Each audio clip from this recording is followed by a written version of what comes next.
भारत माता की योगी योगी योगी योगी योगी योगी योगी योगी योगी योगी योगी योगी योगी योगी योगी योगी योगी भारत माता की जोरागे योगी योगी योगी योगी योगी योगी योगी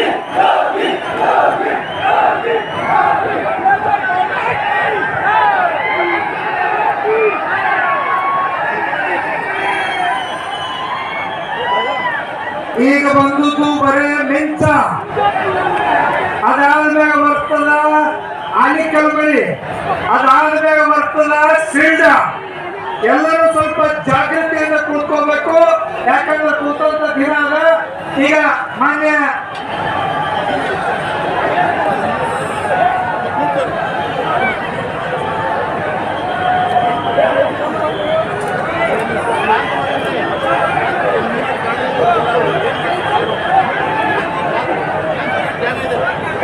ಇವತ್ತಿನ ನಾಳೆ 10ನೇ ತಾರೀಕಿಗೆ ನಡತಕ್ಕಂಥ ವಿಧಾನಸಭೆಯ ಎಲೆಕ್ಷನ್ ಪ್ರಚಾರ ನಿಮಿತ್ತವಾಗಿ ಒಂದಂತ ಉತ್ತರ ಪ್ರದೇಶದ ಮಾನ್ಯ ಮುಖ್ಯಮಂತ್ರಿಗಳು ಹಾಗೂ ಪಕ್ಷದ ಅಭ್ಯರ್ಥಿಯಾಗಿ ತಮ್ಮೆಲ್ಲರ ವೋಟ್ ಬೇಡ್ಕೊಳ್ಳೋ ಸಲುವಾಗಿ ಇವತ್ತು ಬಂದು ನಿಂತಿದ್ದೀನಿ. ಇವತ್ತು ಯೋಗಿ ಅವ್ರನ್ನು ಕೂಡ ಇವತ್ತು ನನ್ನ ಪರವಾಗಿ ಪ್ರಚಾರ ಮಾಡೋ ಸಲುವಾಗಿ ಇವತ್ತು ಬಂದಿದ್ದಾರೆ. ಇವತ್ತು ತಾವೆಲ್ಲರೂ ವಿಚಾರ ಮಾಡಬೇಕಾಗ್ಯದ, ಇವತ್ತು ಯಾರಿಗೆ ವೋಟ್ ಹಾಕಬೇಕು ಅನ್ನೋದು. ಇವತ್ತು ಭಾರತೀಯ ಜನತಾ ಪಕ್ಷ ಇವತ್ತು ನರೇಂದ್ರ ಮೋದಿಜಿಯವರು ಬಹಳಷ್ಟು ಇವತ್ತು ರೈತರ ಬಗ್ಗೆ, ಬಡವರ ಬಗ್ಗೆ, ಮಹಿಳೆಯರ ಬಗ್ಗೆ, ಯುವಕರ ಬಗ್ಗೆ ಬಹಳಷ್ಟು ಇವತ್ತು ಕೆಲಸಗಳು ಮಾಡಿದೆ. ನಮ್ಗೆಲ್ಲರಿಗೂ ಗೊತ್ತದ. ಇವತ್ತು ಅದೇ ತರ ನಾನು ಕೂಡ ಇವತ್ತು ಪ್ರತಿಯೊಂದು ಊರಿಗೆ ತಮ್ಮ ಏನು ಬೇಡಿಕೆಗಳವ ಅವು ಒಂದೊಂದಾಗಿ ಇವತ್ತು ಪ್ರತಿಯೊಂದು ಊರಿಗೆ ಇವತ್ತು ಕೆಲಸಗಳು ಮಾಡಿದೆವು. ಅಲ್ಲದೆ ನೀರಾವರಿಗೆ ಹೆಚ್ಚು ಒತ್ತು ಕೊಟ್ಟಿದ್ದೆವು. 5 ಹೊಸ ಕೆರೆಗಳು, 8 ಕೆರೆಗಳಿಗೆ ನೀರು ತುಂಬಿಸೋದು, ಹಾಗೂ ರೋಡ್, ಚೆಕ್ ಡ್ಯಾಮ್ಗಳು ಹಾಗೂ ಸಮುದಾಯ ಭವನಗಳು ಅನೇಕ ಇವತ್ತು ಕೆಲಸಗಳು ಇವತ್ತು ತಮ್ಮಲ್ಲಿ ತಮ್ಮಗ ಅಭಿವೃದ್ಧಿ ಮಾಡಿದ್ದೀರಿ. ಇವತ್ತು ಕಾಂಗ್ರೆಸ್ ಅವರು ಒಂದೊಂದು ಸುಳ್ಳು ಹೇಳ್ಕೊತ ಬರ್ತಾ ಇದ್ದಾರೆ. ಅದಕ್ಕೆ ಕಿವಿಗೊಳ್ಳದೆ ಇನ್ನೊಂದು ಸಲ ನನಗೆ ತಾವು ಅವಕಾಶ ಕೊಟ್ಟರೆ ಹೆಚ್ಚಿನ ಒಂದು ಕೆಲಸಗಳು ಮಾಡ್ತೀನಿ ಅಂತಂದ ತಮಗೆ ಭರವಸೆ ಕೊಟ್ಟು ನಾನು ಹೆಚ್ಚಿಗೆ ಮಾತಾಡಲಾರ್ದೆ ಯೋಗಿ ಅವರ ಭಾಷಣ ಕೇಳೋ ಸಲುವಾಗಿ ತಾವೆಲ್ಲರೂ ಬಂದಿರಿ. ನಾನಂತೂ ಹೆಚ್ಚಿಗೆ ಮಾತಾಡಲಾರ್ದೆ ಒಂದು 2 ಮಾತಾಡಿ ಇವತ್ತು ತಮ್ಮೆಲ್ಲರಿಗೆ ಕೈ ಮುಗಿದು ಕಾಲಿಗೆ ಬಿದ್ದು ಓಟ್ ಬೇಡ್ಕೊಂಡು 2 ಮಾತು ಮುಗಿಸ್ತೀನಿ. ಜೈ ಹಿಂದ್, ಜೈ ಕರ್ನಾಟಕ.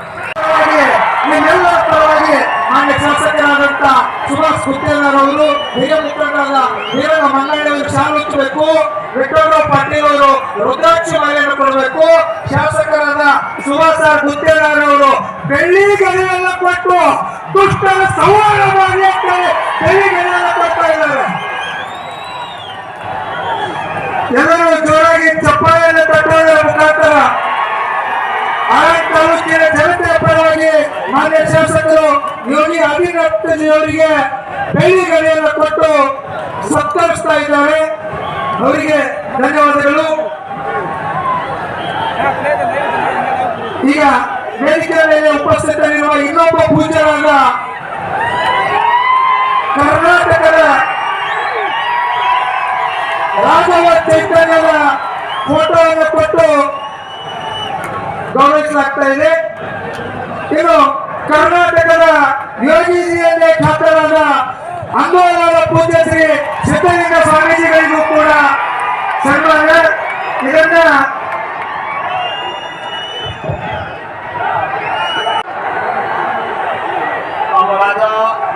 नदिया जन्मस्थल भवानी आनंदी देवया नेली क्षेमलिंगेश्वरನ ಸನ್ನಿಧಿ ಆನಂದದ ಜನತೆಗೆ ನನ್ನ ನಮಸ್ಕಾರಗಳು.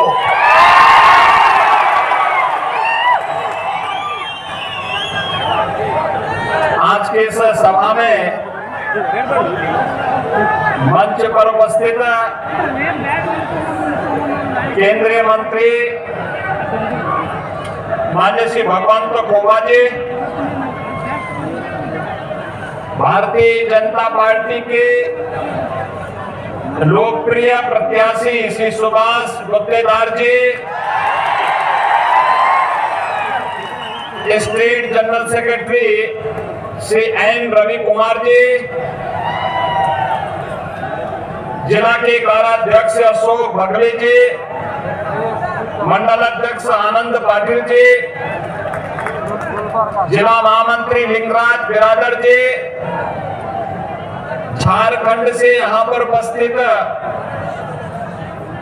वहां से MP member of parliament Shri Sunil Singh जी,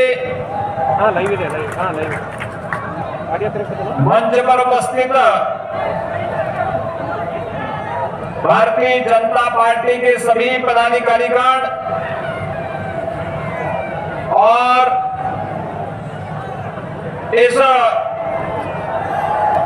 विधानसभा क्षेत्र से जुड़े हुए मेरे सभी उपस्थित भाइयों बहनों, आज मुझे अयोध्या प्रभु श्री राम की पावन धरा से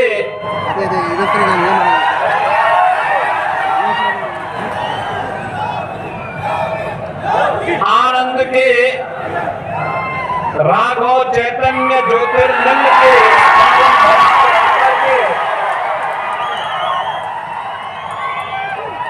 अत्यंत आनंद की अनुभूति हो रही है। भाइयों बहनों, हम सब इस बात को जानते हैं,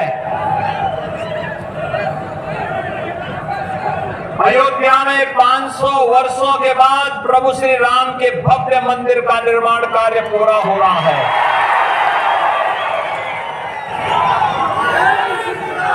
और जब आज यहाँ आ ही गए हैं तो अभी हाल ही में सुभाष गुत्तेदार जी स्वयं गंगा जल लेने के लिए काशी आए थे, तो स्वाभाविक रूप से प्रभु राम का मंदिर बन रहा है तो राघव चेतन ज्योतिर्लिंग भी अवश्य अपने वैभव को पुनर्स्थापित करेगा।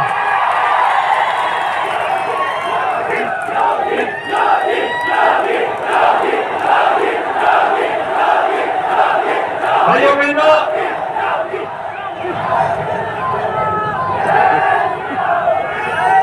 हम सब जान रहे हैं, एक समय था जब भारत को आपसी फूट के कारण गुलाम बनाया गया था। देश 1947 में आजाद हुआ, लेकिन भाइयों बहनों,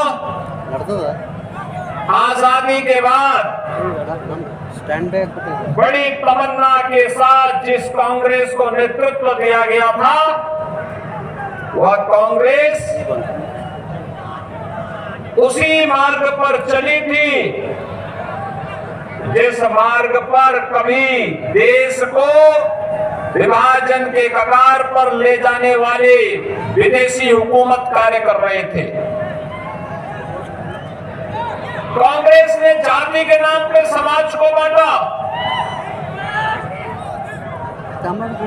क्षेत्र के नाम पर देश का विभाजन करने का कुत्सित प्रयास किया और सत्ता को अपनी बपौती समझ करके भ्रष्टाचार का माध्यम बनाया था। लेकिन भाइयों बहनों, पिछले 9 वर्ष के दौरान प्रधानमंत्री मोदी जी के नेतृत्व में भारत आज विकास की एक लंबी छलांग लगाने के लिए आतुर दिखाई देता है। आप देखते होंगे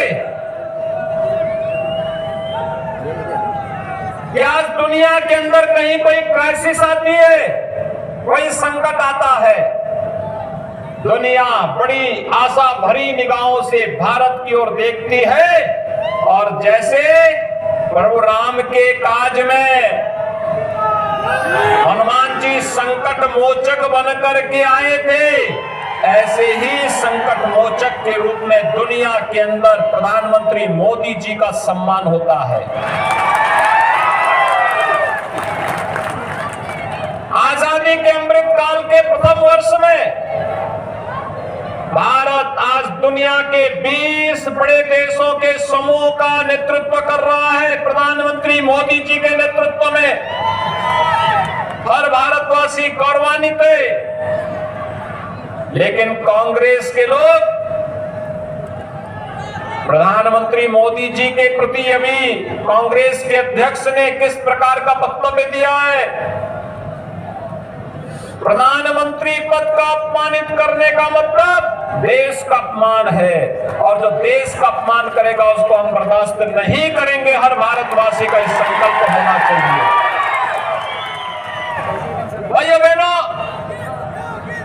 कांग्रेस की फितरत बन चुकी है विभाजन, कमजोर करना, तुष्टीकरण के आधार पर समाज को बांटना। कांग्रेस साथी जैसे प्रधानमंत्री मोदी जी ने प्रधानमंत्री बनने के बाद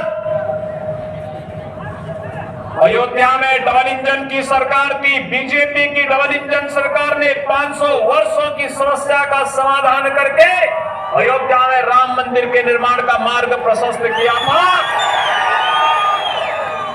कांग्रेस साथी तो यही कार्य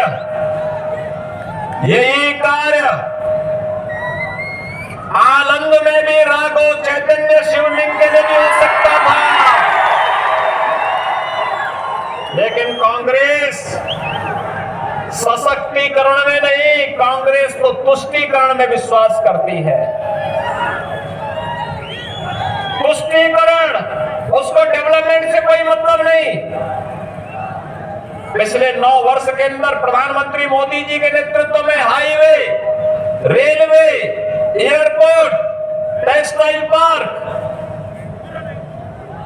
medical device park, IT park, गरीब कल्याण के लिए अनेक योजनाएं बन रही है। देश विकास के पथ पर अग्रसर हो रहा है। बिना भेदभाव के शासन की योजना का लाभ हर गरीब को उपलब्ध कराया जा रहा है। कोरोना कालखंड में आपने देखा होगा 220 करोड़ वैक्सीन की फ्री डोजेज भारत के नागरिकों को प्रधानमंत्री मोदी जी ने दी उनके जीवन को बचाने के लिए। 80 करोड़ गरीबों को फ्री में राशन देने का काम किया। और भाइयों बहनों, 50 करोड़ लोगों को 5 लाख रुपए प्रतिवर्ष स्वास्थ्य बीमा का कवर भी प्रधानमंत्री मोदी जी ने भारत के लोगों को दिया।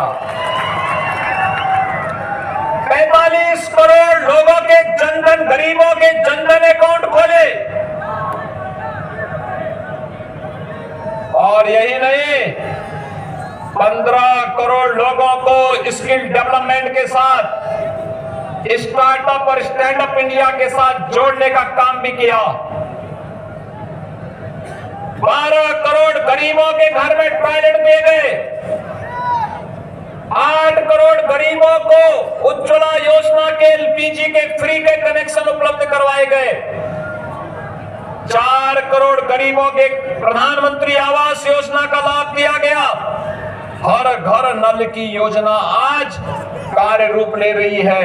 ये है डबल इंजन की बीजेपी की सरकार। लेकिन कांग्रेस का ये फेल्ड इंजन रिवर्स गियर में चलता था। ये आगे नहीं, ये पीछे दौड़ता था। ये विकास नहीं, ये तुष्टीकरण करता था। ये प्रधानमंत्री के संवैधानिक पद को गाली देते हैं और आतंकवादियों का महिमा मंडन करते हैं। तो कांग्रेस की फितरत बन चुकी है। उन्होंने लोकतंत्र को बंधक बनाने का प्रयास किया। अपनी बपौती समझने का प्रयास किया, लेकिन लोकतंत्र किसी का वो नहीं है। लोकतंत्र के मालिक तो हमारे जनता जनार्दन है, आम जनमानस से भारत की जनता है। लोकतंत्र में भारत की जनता को कोई जबरन शासित नहीं कर सकता है, और इसीलिए जो उनके हितों के लिए कार्य करेगा, उनके सम्मान की रक्षा करेगा, उनकी आस्था का सम्मान करेगा, ये जनता जनार्दन उनके साथ में रहेगी। भाइयों बहनों, भारत के विकास की जो यात्रा आगे बढ़ रही है, इसमें कर्नाटका ने भी बड़ी भूमिका का निर्वहन किया है। यहां के युवाओं ने कर्नाटका को आईटी स्किल के हब के रूप में विकसित किया है। वैश्विक बाजार में जब चर्चा होती है, भारत के आईटी सेक्टर की चर्चा होती है, तो बेंगलुरु का नाम सबसे पहले लिया जाता है। एग्रीकल्चर के सेक्टर में यहां की माताओं ने, बहनों ने, यहां के अन्नदाता किसानों ने जो मेहनत की है, जो परिश्रम किया है, आज मैं कह सकता हूं हमारा अन्नदाता किसान सिर झुका के नहीं चल सकता है। प्रधानमंत्री सम्मान निधि उसके साथ में है, और किसान सम्मान निधि ने हर किसान को, हर अन्नदाता किसान को सम्मान के साथ चलने के लिए एक अवसर दिया है। भाइयों बहनों, आज मैं आया हूं आपसे यही कहने के लिए, एक और ये डबल इंजन की सरकार आपके हितों के लिए कार्य कर रही है,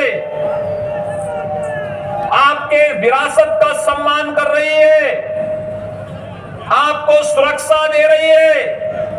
दूसरी तरफ सुरक्षा में सेंध लगाने वाली, भारत को आस्था को अपमानित करने वाली कांग्रेस है।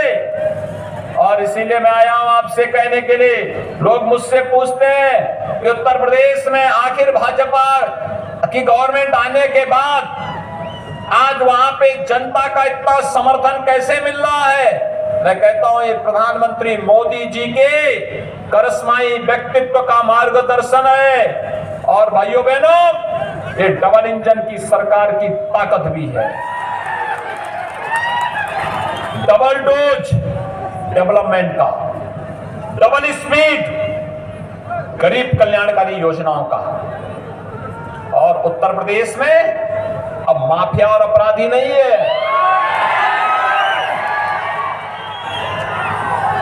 डबल इंजन की सरकार में कोई माफिया, कोई अपराधी और कोई आतंकी सीना तान करके नहीं चल सकता है, नहीं चल सकता है। सीना तान करके चलेगा तो भारत का युवा चलेगा, भारत का किसान चलेगा, भारत का व्यापारी चलेगा, भारत की हमारी माताएं बहनें चलेंगे। कोई भारत विरोधी तत्व सीना तान करके नहीं चल सकता डबल इंजन सरकार में। और इसीलिए मैं आपसे कहने के लिए आया हूं कि जैसे आपके एमएलए श्री सुभाष गुत्तेदार ने गंगा जल ला करके ज्योतिर्लिंग का यहां पे अभिषेक किया है, ये शुरुआत है। इसको मूर्त रूप देने के लिए उनको ताकत दीजिए, ताकत दीजिए उनको। आज जैसे देश के अंदर सुरक्षा का माहौल बना है, यूपी ने सुरक्षा का माहौल दिया है, ऐसे डबल इंजन सरकार ने पीएफआई की कमर को भी तोड़ने का काम कर्नाटका में किया है।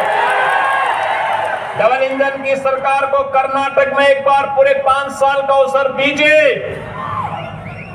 प्रधानमंत्री जी के मार्गदर्शन में, येदियुरप्पा जी के मार्गदर्शन में, बोम्मई जी के नेतृत्व में जो काम पिछले वर्षों में आपने देखा है, इसकी स्पीड और भी कई गुना आगे बढ़ती हुई दिखाई देगी। और भाइयों बहनों, इसी के अपील करने के लिए मैं आया हूं। आज केवल डबल इंजन की सरकारी विकास को आगे बढ़ा सकती है, सुरक्षा की गारंटी दे सकती है, हर वर्ग के हितों की चिंता कर सकती है। योजना का लाभ हर गांव, हर गरीब, हर किसान, हर नगर, हर नागरिक तक पहुंचाने का कार्य कर सकती है। इसलिए मेरी आप सबसे अपील होगी, डबल इंजन की सरकार के लिए बीजेपी को आप वोट दीजिए, यही अपील करने के लिए मैं आया हूं। और दूसरा, मैं आपको आमंत्रण देने भी आया हूं। आमंत्रण जनवरी 2024 में अयोध्या में भगवान राम का भव्य मंदिर का निर्माण कार्य पूरा हो रहा है। गोपाल जी तो यहीं से गए हैं ना वहां काम देखने के लिए। और तब प्रधानमंत्री मोदी जी के ही कर कमलों से वहां रामलला विराजमान होंगे अपने भव्य मंदिर में। और उस कार्यक्रम में कर्नाटक को उपस्थिति इसलिए भी आवश्यक है क्योंकि भगवान राम के वनवास कालखंड में उनका सबसे विश्वसनीय सहयोगी कोई मिला था तो हनुमान जी सी कर्नाटक में मिले थे। कर्नाटक और उत्तर प्रदेश का ये संबंध हजारों वर्षों से है और इस अवसर पर फिर से इसी संबंध को और मजबूत करने के लिए बोमई जी ने मुझसे कहा कि कर्नाटक के जो लोग अयोध्या आएंगे उनके लिए मैं राज्य की ओर से एक स्टेट गेस्ट हाउस बनाना चाहता हूं। हमने उनको वहां लैंड आवंटित कर दी, भव्य गेस्ट हाउस बन रहा है कर्नाटक का अयोध्या में। और अयोध्या में जब राम मंदिर में रामलला विराजमान होंगे, भाइयों बहनों, कर्नाटक की ओर से आप सबकी उपस्थिति और आपके स्वागत के लिए प्रभु राम का ये सेवक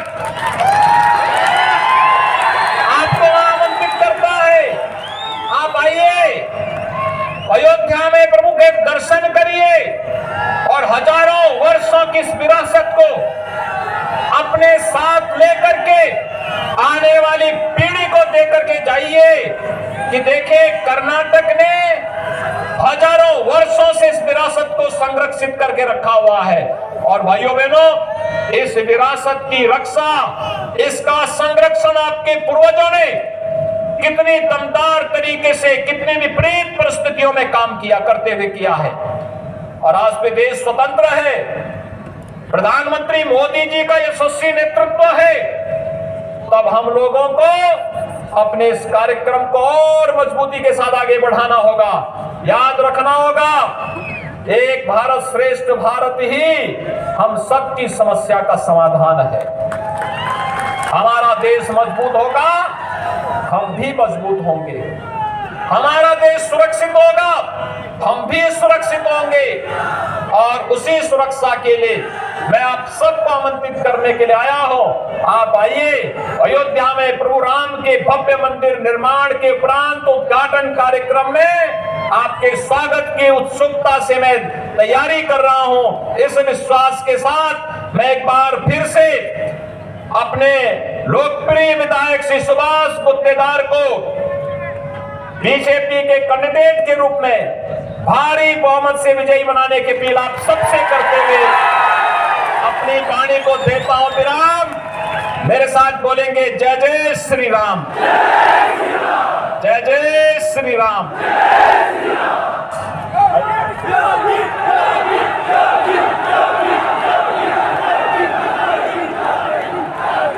ಜೋರಾಗಿ ಎಲ್ಲರೂ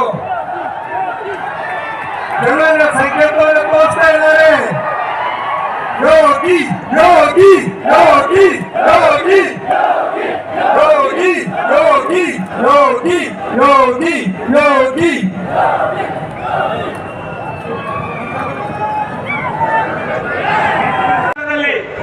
ಸರ್ಕಾರ ನಡೆಸಬೇಕಾದ್ರೆ ಜನರ ಸಮಸ್ಯೆ ತಿಳ್ಕೊಂಡು ಸರ್ಕಾರ ಜೊತೆ ಸಂಪರ್ಕ ಮಾಡಿ ಅವರಿಗೆ ನ್ಯಾಯ ಕೊಡಬೇಕಾದ್ರೆ ಶಕ್ತಿ ಬೇಕು.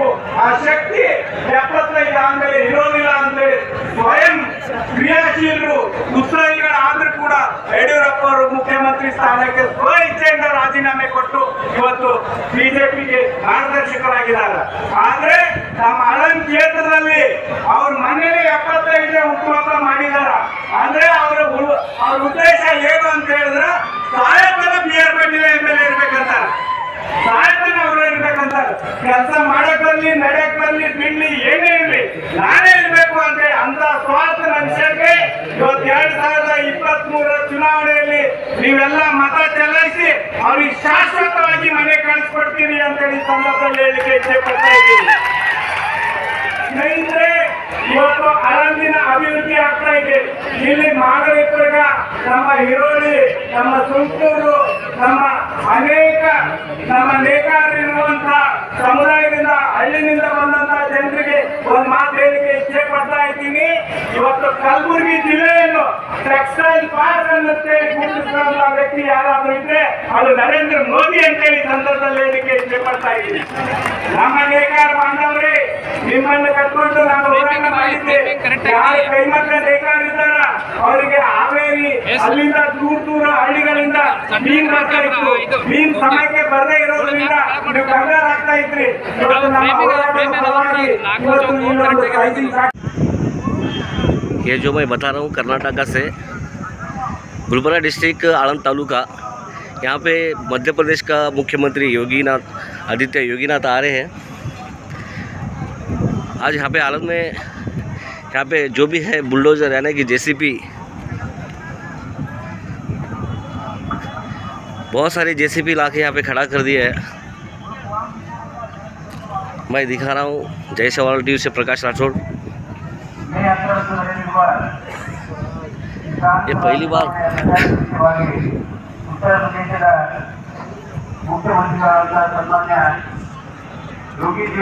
सेनमार जयसवाल में फर्स्ट प्राइम में दकाल गई। आज उत्तर प्रदेश जो ಮುಖ್ಯಮಂತ್ರಿ ವ್ಯವಸ್ಥೆ ಮಾಡಿರುವ ಆಸನದಲ್ಲಿ ತಾವು ಕುತ್ಕೋಬೇಕು.